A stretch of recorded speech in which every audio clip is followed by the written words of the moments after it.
शादी में बुला सकते हैं, प्रतिभोज में निमंत्रण भेजा जाता है, शमशान न्योता नहीं भेजा जाता है। तो ठीक उसी प्रकार हम शक्ति बाबू की समाधि में आए हैं, हम आपका स्टेज में थोड़ी आए हैं। आप बोलेगा जयराम बाबू मेला देखने आ गया, तो हम देखने नहीं आएंगे। हाँ, स्टेज चढ़ जाएंगे, आप बोलेंगे निमंत्रण नहीं था।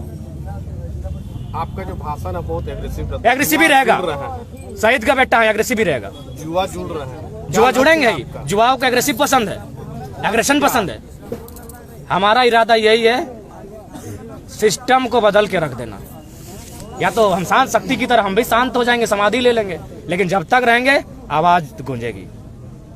आखिर अभी यहाँ आप आए हैं तो क्या कुछ युवाओं को आप बताए हैं? युवाओं को यही संदेश देना चाहेंगे कि देखें, जैसे ही हमारा एंट्री हुआ, चारों तरफ देखे झंडा लगाए पार्टी का, हम बोले अब थोड़ा सा पार्टी का धंधा कम कीजिए। 5 साल में एक बार जिसको अच्छा लगे वोट दे दीजिए, लेकिन जीवन भर पूरा 5 साल रूटीन मत बनाइए कि नली तो 3000 का पेमेंट, तो मीडिया चलाने के लिए सोशल मीडिया में रिचार्ज, ये सब दूर जाइए और सवाल कीजिए कि आप क्या कर रहे हैं।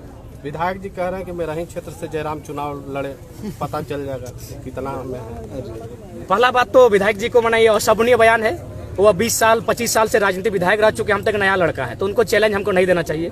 और उनको आभास होना चाहिए कि जैसा भी है हम उगता हुआ सूरज, उगते हुए सूरज को। आपका जो मांग था 32 से 27%, क्या फिर 15 तारीख को तब दे दी 36% बाहरी को नौकरी? क्या करेंगे 32 का चबाक खाएंगे? विधायक जी को पहला सवाल कीजिए कि 36% वैकेंसी जो सहायक अभियंता का आता है, उसमें 36% बाहरी लोग हैं। बोलिए हम लोग पेपर दें, नाम के साथ एड्रेस के साथ पेपर देते हैं। यानी मुख्यमंत्री जो एकदम ड्रामा, पूरा ड्रामा चल रहा है। 32 अभी 3 साल लगेगा, 5 साल लगेगा, तब तक नौकरी को आप कैसे रोकेंगे? अभी टीचर की बहाली आएगी। आपको अगर बीजेपी का ही शासन करना था तो फिर क्या ड्रामा किए? जल जमीन जंगल की सरकार। क्या लग रहा है ये 32 केवल राजनीतिक एक प्रोपेगेंडा है? 32 सरकार अपने आप को बचाने के लिए बिल्कुल आनंद फानन में लाई है। आप एक रणनीति तय करके लाते, आप बिल्कुल अगर 32 लाई भी है तो फिर भी हम आभार करते हैं, लेकिन उससे पहले आपके पास क्या विजन है? ठीक है, 32 क्या अभी आप लागू हो गया है? नहीं ना, तो फिर आपके मंत्री बयान क्यों दे रहे हैं कि 32 लागू हुआ, मजा लीजिए। इनको नहीं, हम आपसे मीडिया वालों से इतना चाहेंगे कि आज पिछले 10 महीनों में मीडिया जितना तीखा सवाल इस छात्र से पूछा है, एक बार पलट के उनसे इतना ही पूछिए कि 32 जो आपका संसद गया है, कि हम ले आए और झारखंड का जो मांग था वो पूरा कर दिया। एक बात हमको बताइए, बस उससे इतना ही उनसे पूछा जाए जो लोग 32 का समर्थन कर रहे हैं, कि ये संसद में किस सदन में पहले जाएगा? पहले लोकसभा में जाएगा कि पहले विधानसभा में? और जाएगा तो क्या प्रक्रिया होगा कि डायरेक्ट जाके पटक देगा हाँ दे 32? प्रोसेस होता है, चलिए हम ही बता देते हैं। पहला होगा प्रेजेंटेशन, दूसरा होगा डिस्कशन, तीसरा होगा अप्रूवल। 3 प्रोसेस से ये बिल आपका जाके संसद में गुजरेगा। तो पहले इनको पूछिएगा कि डिस्कशन क्या है, अप्रूवल क्या है, प्रेजेंटेशन क्या है। ये विधायक इनको पता नहीं है कि ये सब तो वही तटपटा सवाल कर रहे हैं कि जयराम बिना बुलाए आया। बिना बुलाए का मतलब आप शादी थोड़ी कर रहे हैं, हम समाधि स्थल में आए हैं, इस तरह क्वेश्चन कर रहे हैं। आप चैलेंज कर रहे हैं कि मेरा ही विधानसभा से चुनाव लड़ ले, भेजा भाले। अब यहाँ लोग हमको रखने के लिए, हम तो यहाँ थोड़ी पता था कि हमको शब्द रखने के लिए लड़का लोग बोलेगा। अब इन लोग कहीं से माइक लाया है तो घर जाएंगे, हम तो बोलेंगे जो सच्चाई है। और मेरा 10 साल का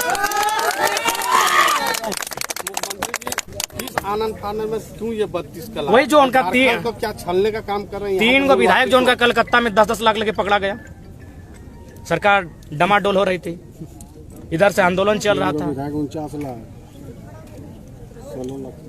कुछ करप्शन के भी बातें सामने आई। करप्शन सामने है, बिल्कुल करप्शन सामने, आप देख ही रहे हैं। ईडी का छापा रोज पड़ रहा है उन पर, उनके लोगों पर पड़ रहा है। क्या लगता है मुख्यमंत्री जी भी हैं शामिल? बिल्कुल है, उनके नाम पर माइंस चल रहा है, शामिल है। आपको गोपनीय बात बता रहे हैं ताकि ये बात कहने के लिए बहुत साहस चाहिए।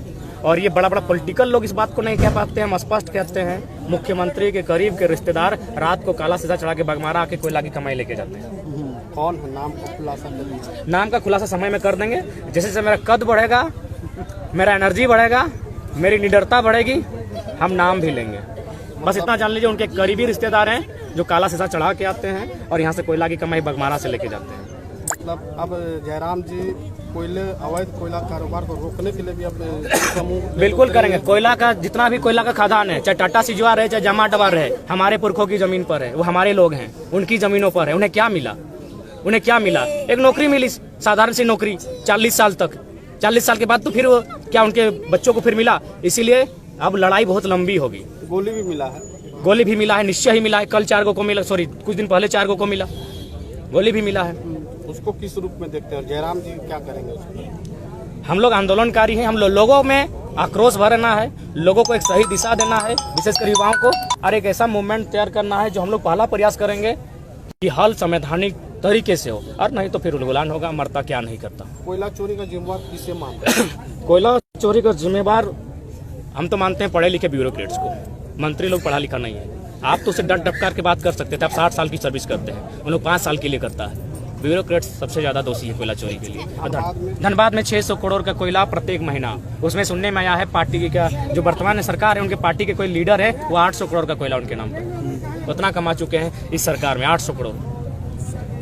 जयराम जी PIL दायर करेंगे क्या इस पर? कोशिश है और हमारी बातचीत चल रही है, लेकिन अब शर्त है कि हमारा जो लोग हमारे लिए खड़े होंगे PIL दायर करने में, वे लोग कितने प्रभावशाली होंगे। हम प्रभावशाली हैं, मान के चलिए, हम में निडरता है, लेकिन वे लोग साथ दे पाएंगे कि नहीं, इस पर हम लोग चर्चा चल रही है। और आप जो बात कह रहे हैं, इस पर हम लोग कुछ दिन पहले ही चिंतन मंथन कर चुके हैं, और जितने भी लोग हैं जिनको हमको लगता है संशय है, उन पर हम लोग PIL दायर करेंगे। जल जंगल जमीन बचाने वाली सरकार क्या इसी को बेचने आई है, और इस 3 साल में क्या बेच चुकी है? लगभग कुछ ना कुछ तो बेच चुकी है। आपकी जानकारी के लिए बता दें, रांची में कोई नदी का किनारा है जहां अतिक्रमण हुआ था। जब अतिक्रमण पर बुलडोजर चला, चलते चलते पता चला कोई मंत्री जी का आवाज है, बुलडोजर रुक गया। तो सरकार का कथनी करनी अंतर है? बिल्कुल, कथनी और करनी में अंतर है।